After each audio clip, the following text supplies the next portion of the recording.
warahmatullahi wabarakatuh. Kami dari kelompok 2 akan memaparkan materi tentang ketersebaran, kekuatan, dan identitas nasional baru dari masa demokrasi liberal sampai masa demokrasi terpimpin 1950 sampai dengan 1966.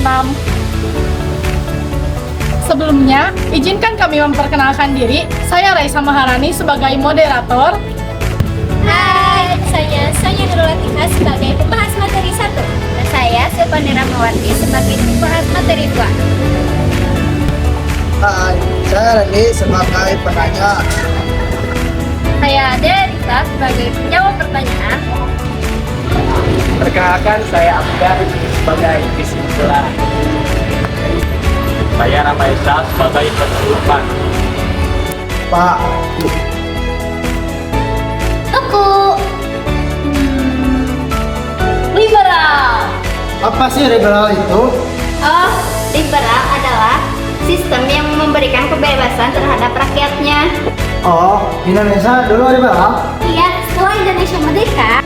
Pada masa demokrasi liberal, pada tahun 1950 sampai 1959, kekuasaan politik tersebar ke berbagai politik.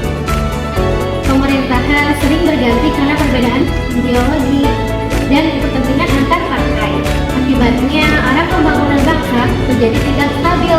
Tapi, masa ini juga menjadi ajang bagi rakyat untuk belajar berdemokrasi, berpendapat, dan menyalurkan aspirasi politiknya.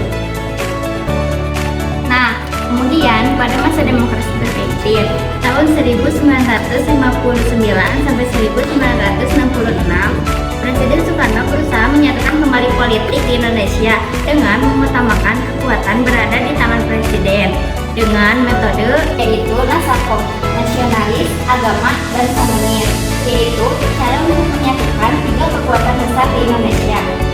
Bagaimana ketersebaran politik pada masa demokrasi liberal memarkai terbentuknya identitas nasional baru pada demokrasi terpimpin? Jadi, pada masa demokrasi liberal, kekuasaan partai politik di Indonesia banyak tersebar pada partai.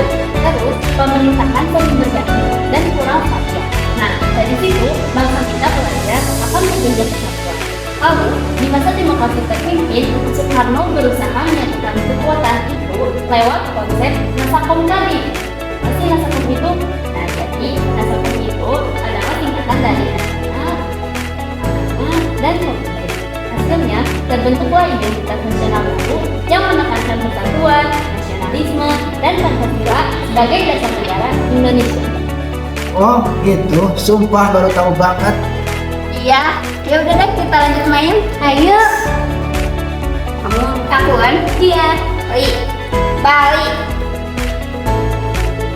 Jadi intinya dari masa liberal kita belajar pentingnya persatuan. Nah, pas sudah masa terpimpin muncul semangat baru buat bersatu dan berpegang pada Pancasila.